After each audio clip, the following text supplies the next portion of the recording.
औज़ुबिल्लाहिमिनश्शैतानिर्रजीम बिस्मिल्लाहिर्रहमानिर्रहीम फ़इन्ना मअल उसरि युस्रा इन्ना मअल उसरि युस्रा सदक़ल्लाहुल अज़ीम। एक मरतबा कुछ साल पहले की बात है, मैं जमात में काम करता था।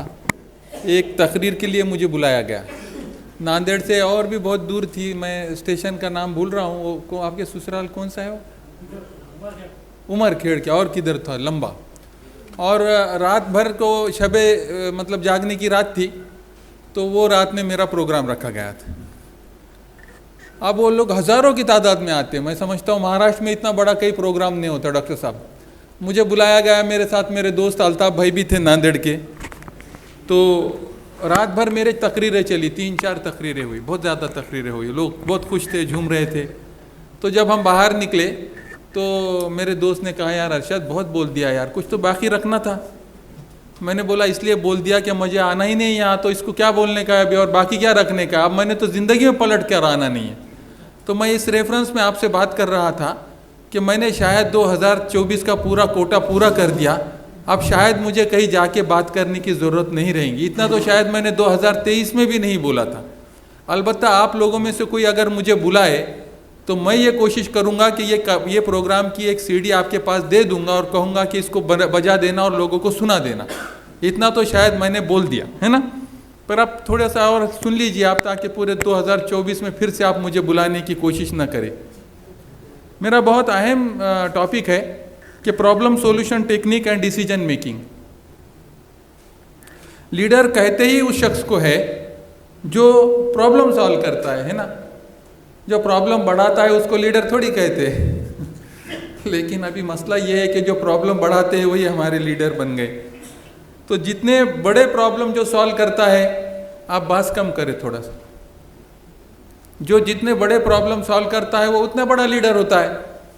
लीडर की सबसे बड़ी खूबी ये है कि वो डिसीजन लेता है, और वो बहुत तेज़ रफ्तारी से, बर्क़ रफ्तारी से डिसीजन लेता है। मिसाल के तौर पर हमारे एक दोस्त इंजीनियर थे।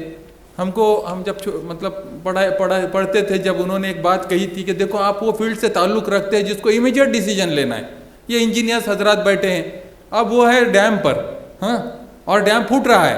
अब उस वक्त तो कम्युनिकेशन के कुछ साधन भी नहीं थे। अगर कुछ साधन ही नहीं तो आप मशवरा किससे करेंगे? आपको तो इमीडिएट डिसीजन लेना पड़ेगा, क्योंकि ताला फूट जाएगा तो आप क्या करेंगे। वैसे ही आप लोग, हर लोग अपने अपने इसमें जिम्मेदार है, और आपको फौरी तौर पर डिसीजन लेने की टेक्निक आनी चाहिए। मैंने सुबह से एक बात पर गौर आपको कहते जा रहा हूँ कि ये सारी चीज़ें सीखने की है। माँ पेट से कोई बहुत जीनियस बनकर नहीं आता। सारे के सारे लोग जीनियस है। सिर्फ बात यह है कि डेवलपमेंट किसको हासिल होती है और नहीं। मैं समझता हूँ कि अल्लाह का सबसे बड़ा तोहफा इंसानियत के लिए सबसे बड़ी चीज़ क्या है? वो गाइडेंस है। जिसको गाइडेंस मिला वो कहाँ क्या कहाँ चला गया, जिसको गाइडेंस नहीं मिला वो बावजूद इसके सब कुछ होके कुछ न बन सका। लेकिन फिर एक बार ये कि ये सारे सब्जेक्ट इंटेंशनली हमारे सिलेबस का हिस्सा नहीं है। जब हमारे लोगों की सरकार आएंगी, जो हमारे लोग बैठे हैं यहाँ पर, वो पीछे बैठे हैं, बहुत मुस्कुरा रहे हैं, उनको लग रहा है कि अब जल्दी ही हमारी हुकूमत आएंगी। तो उस वक्त हम ज़रूर सबसे पहला ये काम करेंगे कि जो लॉर्ड मैकेले ने हमारा ट्रांसफार्मर निकाल दिया है और फ्यूज़ को, जो शॉर्ट फ्यूज़ को ऑफ कर दिया है, हम सबसे पहले ट्रांसफार्मर बिठाने का और फ्यूज़ को लगाने का काम करेंगे इंशाल्लाह। अब फ़िलहाल वो वक्त दूर है, लेकिन फ़िलहाल हम अपने अपने तौर पर अभी थोड़ा सा सीख लेते हैं। दूसरी बात यह है कि प्रॉब्लम कहते किसको है और होता क्या है, और उसके बाद क्या होता है। प्रॉब्लम कहते ही एग्ज़ाम को है, आपका इम्तिहान है, और ज़िंदगी तो आपका हर लम्हा इम्तिहान ले रही है। वो आपने गाना सुना होगा ना, ज़िंदगी इम्तिहान लेती है। वो शायद वो पीछे बैठे हुए लोगों के वक्त का गाना होगा वो, लेकिन है कि हर लम्हा ज़िंदगी इम्तिहान ले रही है, और किसी न किसी रूप में हमको प्रॉब्लम में मुब्तला किया जा रहा है, और हमको चाहते न चाहते उसको फेस करना पड़ेगा। डॉक्टर साहब ने कहा दो ही तरीके, एक तो फाइट या फ्लाइट, और तीसरा कोई कारण ही नहीं। लेकिन हम फ्लाइट कितने देर करेंगे और कहाँ कहाँ भागेंगे? कुछ वक्त तो ऐसे होता है कि सारे दरवाजे बंद कर दिए जाते हैं और फ्लाइट को भी चांस नहीं दिया जाता। फिर क्या करेंगे? तो लामैला लड़ना पड़ेगा। इम्तिहान की खूबी क्या होती है? जब आपके सामने कोई समस्या आती है, प्रॉब्लम आती है, तो आती किस लिए है? एग्जाम्स क्या है? प्रॉब्लम है। आती क्यों है? आपको अगले क्लास में लेके जाने के लिए। इसलिए थोड़ी आती है कि आपको परेशान करने के लिए, नहीं। हर इम्तिहान होता है। ये आप डॉक्टर साहब ने, हमारे मोहसिन भाई ने कॉम्पिटिटिव एग्जाम दिया, एक के बाद एक दूसरे। वो कॉम्पिटिटिव एग्जाम खुद उनके वास्ते एक प्रॉब्लम था, लेकिन उन्होंने उसको, वो जो कहते हैं ना, नींबू फेंके तो मैंने शरबत बना दिया, ऐसा उन्होंने उस चैलेंज को अपॉर्चुनिटी में तब्दील कर लिया। वैसे अल्लाह ताला की तरफ से जो प्रॉब्लम हमको आती है वो हमको ऊंचा उठाने के लिए आती है, बढ़ाने के लिए, आगे लेके जाने के लिए आती है। इब्राहिम अलैहिस्सलाम को अपने बेटे की कुर्बानी के लिए कहा गया, लेकिन वो कुर्बानी इतनी अजीम थी कि इब्राहिम खलीलुल्लाह बन गए, अल्लाह के दोस्त बन गए। ईसा अलैहिस्सलाम को तख्ते पे चढ़ाया गया, और मोहम्मद सल्लल्लाहु अलैहि वसल्लम को तो 23 साल तक ज़िंदगी के इम्तिहान से गुजारा गया। हम और नज़दीक आते हैं, हमारे पास महात्मा ज्योतिबा फुले, कितनी बड़ी अजीम उन्होंने एक मूवमेंट शुरू की। क्या तकलीफ़ें नहीं हुई, घर से बाहर निकाला गया, कितने कितने तकलीफ़ों से गुजरे हमारी ज्योतिबाई, हमारी सावित्रीबाई फुले। और फिर उन्होंने किस तरह से स्कूल मालूमात हासिल कर लो। तीसरी चीज़ यह है डिसीजन मेकिंग की, आइडेंटिफाई द अल्टरनेटिव्स। फिर आप ये मालूम करेंगे कि मेरे पास ऑप्शंस क्या, सारी चीज़ें आ गई, डेटा आ गया। हमारे आर्किटेक्चर में होता यह है कि हमको बहुत अच्छा सिखाया गया। हमको सबसे पहले एक प्लान करना होता है, तो एक प्रोजेक्ट करना होता है, तो हमको ये सिखाया गया कि आप सबसे पहले केस स्टडी कर लो, वैसे कौन से प्रोजेक्ट्स है। फिर बाद में वो सारी डेटा कलेक्ट कर लो, उसके पूरे एटमॉस्फेरिक फला चुना सारे डेटा, ये सारी चीज़ें होने के बाद प्लानिंग प्रोसेस शुरू होंगी। तो जितना वो करेक्ट होगा उतना आगे की प्रोसेस सही होंगी। तो आइडेंटिफाई द अल्टरनेटिव्स, अलग अलग एंगल से मालूमात हासिल करने के बाद इस मामले में अपने ऑप्शंस, आपको ऑप्शंस नज़र आएंगे। अब सबसे बड़ी बात ये जो हम नहीं करते, यहाँ तक तो आप सब कर लेते होंगे, लेकिन सबसे अहम बात जिसकी तरफ मैं इशारा कर रहा हूँ ये है कि ये तमाम ऑप्शंस हम लिख लें। डिसीजंस लेने में अगर आप एक काम करेंगे, कल से आप देखेंगे कि आप डिसीजन लेने में 3 गुना ज़्यादा इफेक्टिव हो जाएंगे। आप जो कुछ कर रहे हैं उसको लिख लें। आप ऐसे सोचते रहोगे ना, बहुत परेशान हो जाओगे। आप लिख ले, ऑल्टरनेटिव्स नोट डाउन कि मेरी प्रॉब्लम ये है। आपको मैं मेरी पूरी किताब बताता हूँ। मैं उसमें जब मेरे प्लान बना देता हूँ ना, उसके बाद मुझे कुछ ऐसी चीज़ें होती है जो मुझे चेंज करनी होती है, या कुछ और नई चीज़ें आती है जिसका मुझे डिसीजन लेना। मैं ऐसा नहीं लेता, मैं बाज़ाब्तगी से बैठता हूँ और ये सारी चीज़ें प्रोसेस से काम करता हूँ। इसलिए मैं बहुत क्लियर हो जाता हूँ और मुझे ज़्यादा देर नहीं लगती। आप भी इसकी कोशिश करें। मैंने लिखने का जो राज है ना, मैंने सोचा यार ये कुरान क्या बार बार इक़रा बिस्मि रब्बिकल लज़ी ख़लक़ अल्लमल कुरान अल्लमल इंसान बिल कलम। हैरत है मुझे इस आयत पे कि जिसको कलम का इस्तेमाल आया ना, तो उसको समझ लीजिए दुनिया के सबसे बड़े मिसाइल का इस्तेमाल आ गया। और ये प्रॉब्लम सॉल्यूशन टेक्निक में ये मिसाइल सबसे ज़्यादा आपका काम करेगा कि आप जा रहे अल्टरनेटिव्स है उसको लिख लेंगे, उसके फ़ायदे नुकसान लिख लेंगे और फिर आप फैसला करेंगे। आगे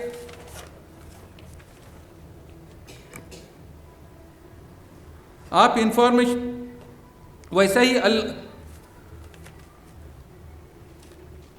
इंसान है ना। मैं और कलम के बारे में एक बात कहूँ, मैंने सुबह भी कहा कि इंसान को रोज़, साइकोलॉजिस्ट कहते हैं, डॉक्टर साहब बैठे हैं यहाँ पर, कोई कहता है 30,000, 40,000, 50,000 और कितने ख्यालात आते होंगे और जाते हैं, लेकिन वो हमको फ़ायदा क्यों नहीं पहुँचाते? इसलिए कि ख्यालात को, हमारे जो थॉट्स होते हैं उसकी एक प्रॉब्लम है, उसको सर और पैर नहीं होता और वो बहुत जल्दी फिसल जाते हैं। इसलिए अगर उसको बांधना है तो आपको लाजिमन उसको पेन से बांधना पड़ेगा। वो बांधने की एक ही सूरत है कि उसको लिख लिया करें। अगर लिखेंगे नहीं तो आप किसी सूरत में उसको बांध नहीं सकते, और वही आपको कन्फ्यूजन का शिकार होगा। आपको बार बार आते रहेंगे, तकलीफ देते रहेंगे। उसको लाना है तो इमीडिएट उसको पकड़ कर पहले नोट डाउन कर दो कि ये ख्याल मेरे पास आया, इसका ये है। और जिस दिन से आप अपने ख्यालात को बांधने का हुनर सीखेंगे ना, आप बहुत अपने आप को रिलैक्स महसूस करेंगे।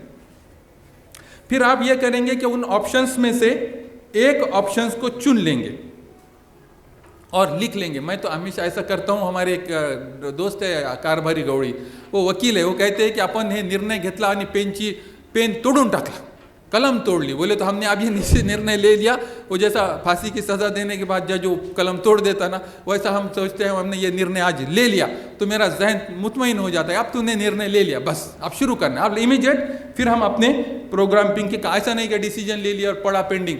होता है मालूम है क्या आपको, सरकार बहुत निर्णय लेती है लेकिन इम्प्लीमेंट कुछ नहीं होता। उसके लिए एक अलग से पिटीशन डालना पड़ती है, एग्जीक्यूशन पिटीशन, है ना। वकील साहब कौन बैठे हैं यहाँ पे?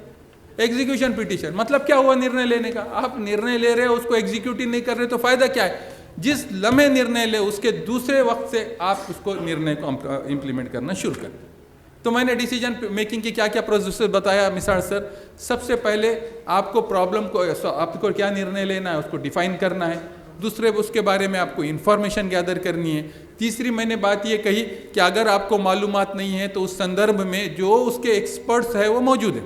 मिसाल के तौर पर कोई बीमारी हो गई तो आप क्या करेंगे? एक डॉक्टर से नहीं 3 डॉक्टर्स के ओपिनियन लेंगे। जितनी बड़ी बीमारी रहेंगी आप ज़्यादा डॉक्टर्स को ओपिनियन लेंगे। हाँ, एक छोटे बीमारी को नहीं लेंगे, नहीं तो डॉक्टर साजिद का व्यवसाय कैसा चलेगा कि एक ही बीमारी को 3-3 बार जाएंगे लोग।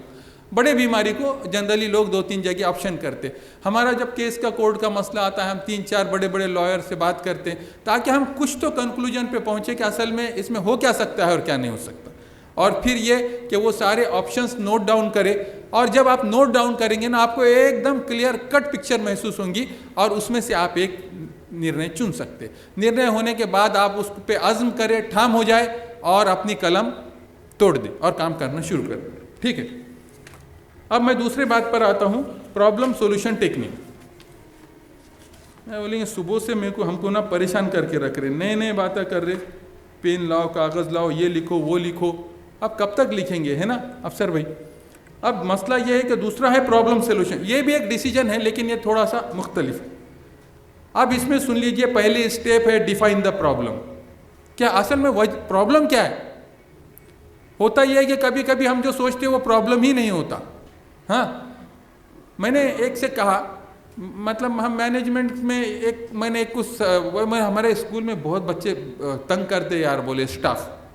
मैं बोला एक राय दूँ क्या? तुमको कोई तंग नहीं करेगा। बोले क्या? हेडमास्टर थे या मैनेजमेंट के कोई आदमी थे शायद भैया। मैं बोला वो जो आता ना तुम्हारे पास, उससे कहना कि तेरी क्या समस्या है वो लिख के दे, तेरे पास क्या प्रॉब्लमेबल सॉल्यूशन है वो लिख के दे, और मुझसे क्या चाह रहा है ये लिख के दे। शायद ही तेरे पास कोई आए और तुझे लिख के दे, तेरा सारा काम ठंडा हो जाएगा। प्रॉब्लम तो सब बोलते हैं लेकिन उसके साथ वो क्या चाहता है ऑल्टर कुछ नहीं मालूम। आप है ना, अभी ऑफिसर है ना, आप ये करके देखिए और मुझे फ़ोन करके बताइए कि आने वालों में से कितने लोग कम हो गए। उसको ये कहे कि भैया आपकी समस्या क्या है, किससे है, समस्या क्या होने वाला है, और उसके आपके पास क्या ऑप्शन है, मैंने क्या करना चाहिए, मुझसे क्या तवक्को रखते हैं आप। और फिर आप देखिए कि कितने लोग आते हैं। बोलने को ज़बानी जमा खर्च में सब कर लेते हैं, लिखते वक्त आपके 90% लोग चले जाएंगे, उधर के उधर ही चले जाएंगे, आपके पास कोई आएगा भी नहीं। दूसरी बात यह है कि एनालाइज द प्रॉब्लम, क्या प्रॉब्लम का तज्जिया करें। सबसे पहले how big is the problem, ये प्रॉब्लम है कितना बड़ा। दूसरा चीज़ ये है, आप बहुत गौर से सुनिए, बहुत काम की चीज़ है मैं बता रहा हूँ। आप ये वीडियो कैसेट पर बिल्कुल मुनसर नहीं कीजिए, मैं लाइव प्रक्षेपण कर रहा हूँ। दूसरा, root cause of the problem, ये प्रॉब्लम डेवलप क्यों हुई, बहुत इंपॉर्टेंट है। ये प्रॉब्लम डेवलप क्यों, और सब चीज़ें लिखना है। आप मुझे फ़ोन कर करके बताएंगे कि आपने हमको कितना रिलैक्स कर दिया। तीसरी चीज़, ऐसी कौन सी चीज़ है जिसकी मुझे मालूमात नहीं, हो सकता है ना बहुत सारी चीज़ें नहीं मालूम हो सकती, तो ये इसमें अब ये मसले में ऐसी कौन सी चीज़ है जो मैं नहीं जानता। फिर इसे हल करने के लिए किन चीज़ों की ज़रूरत होंगी। मैंने किसी प्रॉब्लम का जिक्र नहीं करना, आप आपके हर प्रॉब्लम को इस जाविये से, इस एंगल से देख सकते हैं। इसे हल करने में मेरी कौन मदद कर सकता है। ऐसा तो नहीं होगा कि आप अकेले अकेले लड़ लेंगे, और कौन सा तरीका है जो कारामद हो सकता है, और इस समस्या के क्या क्या परिणाम हो सकते हैं। मैं इतना क्यों फिक्र कर रहा है, ऐसा कभी कभी ऐसा लगता है बहुत बड़ी प्रॉब्लम है, लेकिन जब हम उसके परिणाम पे जाते हैं, नतीजे पे जाते हैं, तो ऐसा लगता है कुछ भी नहीं होने वाला है। बहुत अजीब चीज़ है यहाँ ये।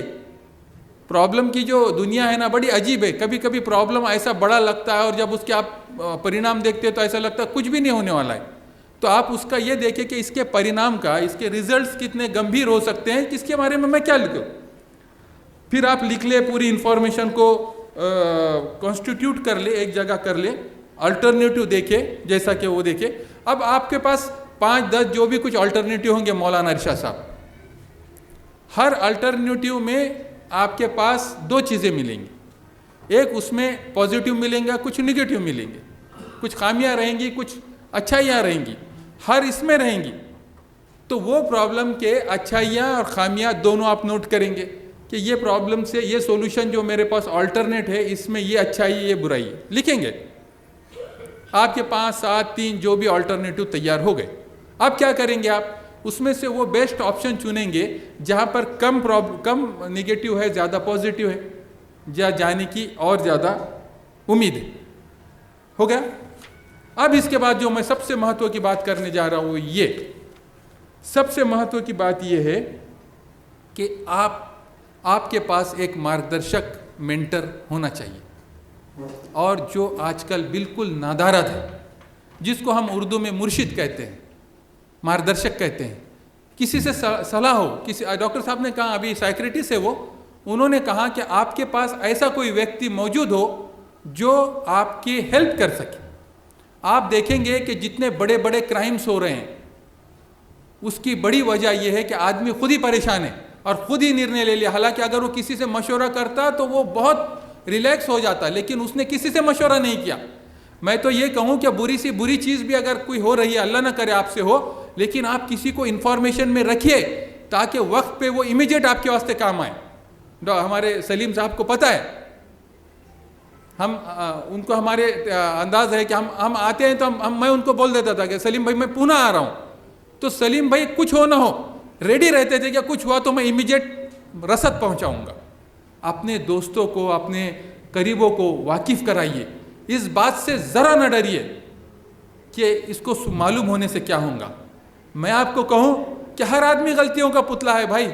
वो कौन सा फरिश्ता है कि जो उसने कभी कोई गुनाह ही किया नहीं, या उसने कोई गलती नहीं की, कोई बुराई नहीं की। होने दो, अल्लाह माफ़ करे हमको, लेकिन आपको इन्फॉर्म रखना चाहिए लोगों को ताकि आप बच सके या लोग आपको बचा सके। आप कौन से डॉक्टर शिंदे साहब थे, मेरी एक बार ATS की इंक्वायरी चल रही थी, हम साथ गए, वो मेरे ऊपर पूरा वॉच में थे कि मैं क्या कर रहा हूँ। मेरे पूरे दोस्तों को मत पता था, ये अशोक सब्बन साहब थे, ये सारे सातपुते साहब थे, सबको पता था कि मुझे ले जाया गया है, और वो पूरे वॉच पे थे, क्योंकि अगर कोई ज़रूरत पड़ती तो इमीडिएट इंटरवीन करते। अगर मैं किसी को न बताता, कुछ कम ज़्यादा होता तो फिर क्या होता। आपको हर मसले को आपके सारे दोस्तों के साथ शेयर करते रहना चाहिए, और आपका कोई ऐसा मुर्शिद हो, ऐसा मेंटर हो जो वक्तन फवक्तन आपकी रहनुमाई करे ही करे। और आप कौन है? आप है कौन? आपको पता है कि दुनिया के जितने बेहतरीन लोग गुजरे सबके मेंटर थे। सिकंदर का मेंटर कौन था? अरस्तु था, अरिस्टोटल था। अगर अरिस्टोटल ना होता तो सिकंदर ना होता। मैं सही कह रहा हूं ना? मोहम्मद अली किले का कौन मेंटर था? Malcolm x. सचिन तेंदुलकर का कौन मेंटर था? रमाकांत आचरेकर। मार्क जुबरबर्ग का कौन मुर्शिद था? Steve job. गिलबेर्ट का कौन था? Warren Buffett. और बैरक ओबामा का कौन था? माइकल रेबिन्सन। मुनज़्ज़र आप बैठ जाओ, जरा सुन लो। मैं ये कह रहा हूं कि बातें बाद में करेंगे। मैं ये कह रहा हूं कि हर कामयाब आदमी का एक मुर्शिद रहा, एक मेंटर रहा, और जिसका मेंटर नहीं उसको कामयाबी नहीं। मैंने ये अर्ज किया कि सिकंदर का मेंटर अरस्तु था, और जितने भी आपको मैं नाम गिना रहा हूं वो सारे के सारे लोग मेंटरशिप में से गुजरे। हर एक खिलाड़ी चाहे कितना बड़ा हो, वो अपने साथ कोच रखता है। मुझे एक खिलाड़ी बता दीजिए, फुटबॉल का, क्रिकेट का, या किसी दुनिया का, जिसका कोच ना हो। उसको कोच की क्या ज़रूरत है?